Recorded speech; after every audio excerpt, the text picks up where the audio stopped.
दोस्तों नमस्कार प्रणाम। आज का विषय है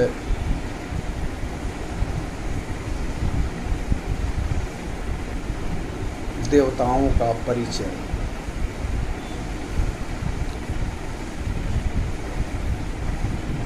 ये मेरे मन में भी कौतूहल था कि मैं आपको देवताओं का परिचय ज़रूर कराऊं और आपको ये शब्द भी, ये वाक्य सुनकर के आपको आश्चर्य होगा।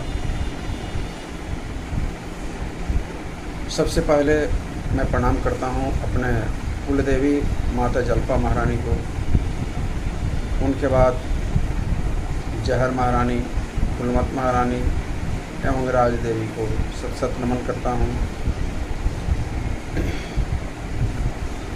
माता जल्पा हमारी कुलदेवी हैं, उनके बारे में मैं कुछ नहीं बता सकूँगा। बस उनकी कृपा हमें एक माँ के रूप में आशीर्वाद प्राप्त है। एक बेटे के लिए माँ का क्या फ़र्ज होना चाहिए, वो बेटा का अधिकार मुझे प्राप्त है। अब बारी आती है सबसे पहले जहर महारानी की। मैंने अपने कुलदेवी के अलावा मैंने 3 देवी और का नाम बताया, जिनके अंडर में लगभग 16 देवताओं का और वास है। लेकिन जहर महारानी के साथ केवल भैरव जी हैं, उनके अलावा कोई नहीं। सबसे पहले 1989 में 1989 में जहर माता का ही कृपा मुझे मिला था। उनके बाद कुलमत महारानी का कृपा मिला और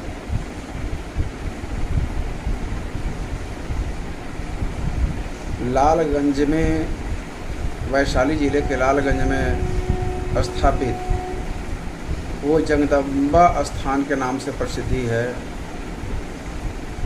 वो मेरे यहाँ 2010 में राज देवी के नाम से मेरे यहाँ उनका पदार्पण हुआ।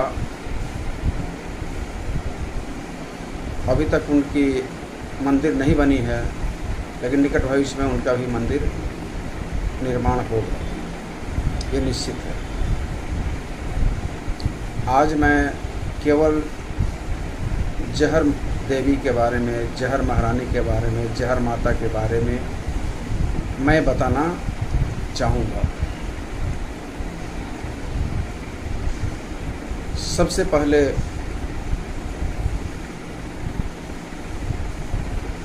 मैं ये बताना चाहूँगा कि जहर माता के मंदिर के बारे में किंवदंती बहुत कुछ है। आप हमारे एरिया में, उस मंदिर के एरिया में जाएंगे तो बहुत तरह की बातें सुनाई देंगी, लेकिन वास्तविकता ये है कि लगभग 350 साल के पहले से जहर माता का वो मंदिर स्थापित है। पहले केवल मंदिर का ढांचा था और उन्हीं से मुझे प्रेरणा मिली और मैंने 2012 में मंदिर के स्वरूप में तब्दील कर दिया। ये भी उनकी ही कृपा थी। आज उनके कृपा से देश विदेश सभी जगह उनकी पूजा होती है और उनका आशीर्वाद लोगों को मिलता है। मैं 350 साल पहले मैंने कैसे बताया, ये भी शायद हमारे वीडियो को देख करके बहुत सारे लोग आश्चर्य कर रहे हैं कि इनको कैसे पता। जब मैं भक्त हूँ तो मुझे भी पता है। 350 साल पहले से वो मंदिर स्थापित है वहाँ। उनके बहुत सारे भक्त हुए, लेकिन किसी के द्वारा मंदिर का स्वरूप नहीं दिया गया।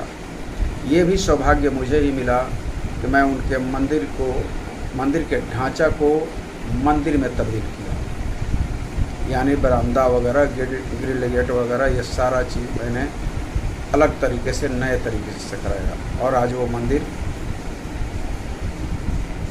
देखने में इतना सुनहरा लगेगा जिसका कोई जवाब नहीं। अब 350 साल पुराना मैंने कैसे बताया, इसका कैलकुलेशन जोड़िए।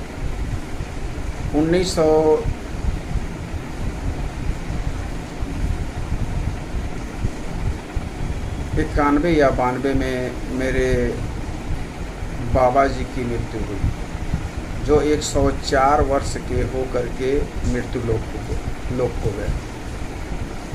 मैंने उनसे भी पूछा था, लेकिन उन्होंने एक्यूरेट जवाब नहीं दिया था।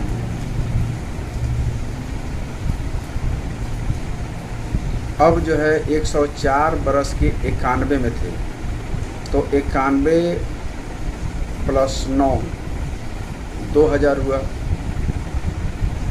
9 साल और 23 साल इधर,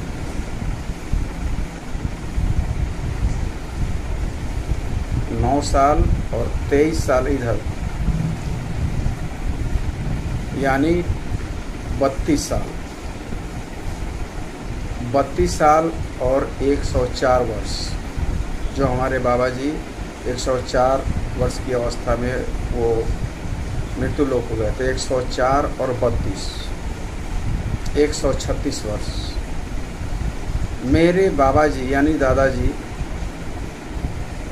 के भी पिताजी 96 वर्ष के हो करके तब वो एक्सपायर किए, मृत्यु लोक हो गए। यदि मेरे दादाजी के बाबूजी को ये पता होता तो मेरे दादाजी को भी जरूर पता होता कि उस मंदिर का निर्माण किसने कराया। तो 136 + 96,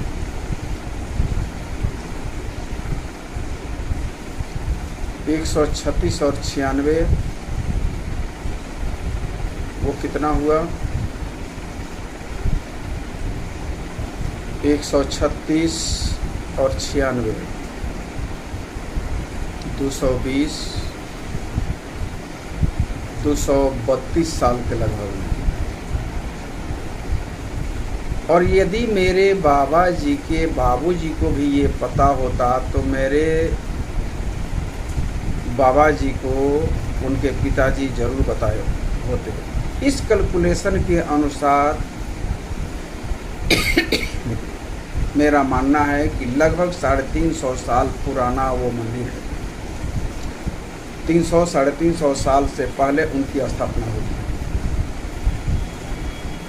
अब उनकी कृपा जानिए। 1989 में उनका पदार्पण मेरे शरीर पर हुआ।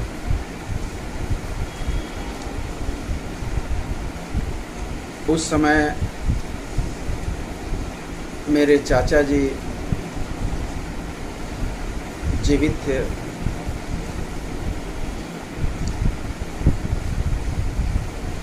और उनकी कृपा, जहर माता की कृपा, फुरमत माता की कृपा उन्हीं को प्राप्त थी। लेकिन उनके रहते में उनकी कृपा मुझे भी प्राप्त होने लगी और मेरे ऊपर उनका आसन आने लगा। अब उनकी कृपा को जानिए। वो जहर देवी हैं जो आकाश से पाताल तक उनको पता होता है, भूत भविष्य और वर्तमान तक पता होता है। और मुंह से ये किंवदंती है, मेरे यहाँ के एरिया के लोगों को ये मालूम है कि मुंह से उनके 9 हाथ, तो 9 डेढ़ फीट का हाथ होता है, तो 9 4 13 साढ़े 13 फीट 14 फीट उनके मुंह से आग का लपट निकलता था। जो मैंने देखा है।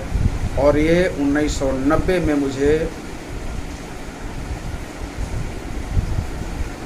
दिखा था, जो मेरे ही मुंह से निकल रहा था। और मुझे मेरा उस समय होठ, जीभ, कंठ ये सभी फोड़ा उग गया था, फोड़ा आ गया था। एक बच्ची का समाधान करने के दरमियान ही ऐसा हुआ था, जो लगभग हमसे 30 फीट की दूरी पर थी और मैं वहाँ से फूंक रहा था तो धुआं के जैसा मुझे दिखाई दे रहा था और वो वहाँ पर जल रही थी। इसमें कोई भी बनावटी बात नहीं है, जो भी सत्यता है मैं उस सत्यता को बता रहा हूँ।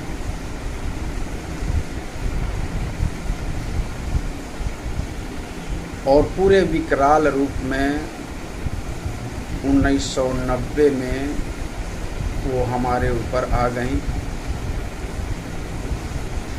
और उस दिन का नज़ारा ही कुछ और था। मेरे घर के सभी गार्जियन, मेरे पिताजी, मेरे अपने भैया, चचेरे भैया, सभी लोग पूरे घर के लोग थे और सारा चीज़ देख रहे थे।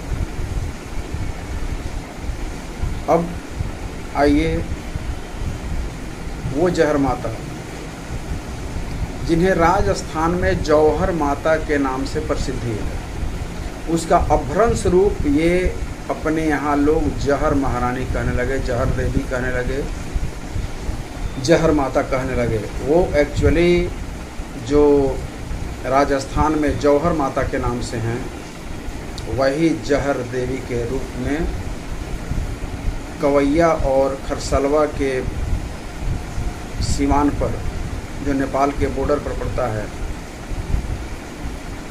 मोतिहारी जिले के घोड़ासहन थाने में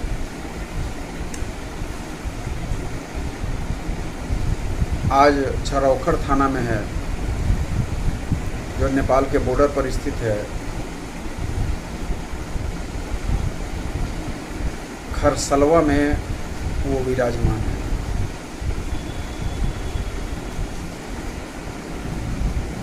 मैंने उनका बहुत सा रूप देखा है। एक सबसे आश्चर्यजनक वहाँ की स्थान में ये दिखेगा कि वहाँ 8 पिंडी है। 8 पिंडी क्यों?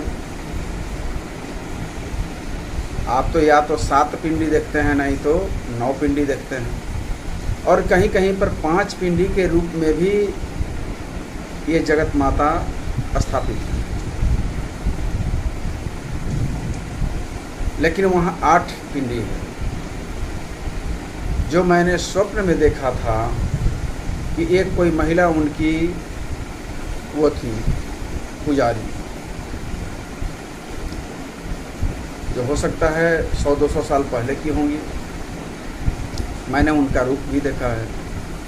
सबसे पहले 7 पिंडी ही वहाँ हुआ करता था। वो जो पुजारी थी वो इतना उन पर विश्वास और समर्पित थी कि उस काल में उनका भी स्थान वहाँ होने लगा, स्थान उनका वहाँ बन गया। और वो 7 पिंडी के साथ साथ वो 8वां पिंडी भी वहाँ विराजमान है, क्योंकि 8 पिंडी का आप कहीं भी नहीं देखेंगे। और जहर माता और राज देवी माता, ये दोनों दुर्गा के स्वरूप हैं। माता दुर्गा के स्वरूप हैं। वो हर रूप में आ सकती है और मैंने कई ऐसा रूप देखा है जो एक बार में, जहाँ पर मुझे कहीं अपनी ताकत का मुझे कमज़ोर महसूस हुआ, अपना ताकत कमज़ोर महसूस हुआ, वहाँ मैंने देखा है कि 14 लोगों के ऊपर वो विराजमान है और मैं वहाँ से जीत कर आया।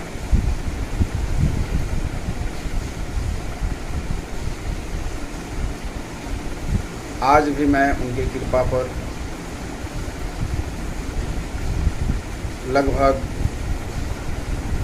पूर्वी यूपी, झारखंड और बिहार के 2-4 ज़िले छोड़ करके लगभग कोई ऐसा जगह नहीं है जहाँ 100-50 हज़ार लोग उनके अनुयायी नहीं हों।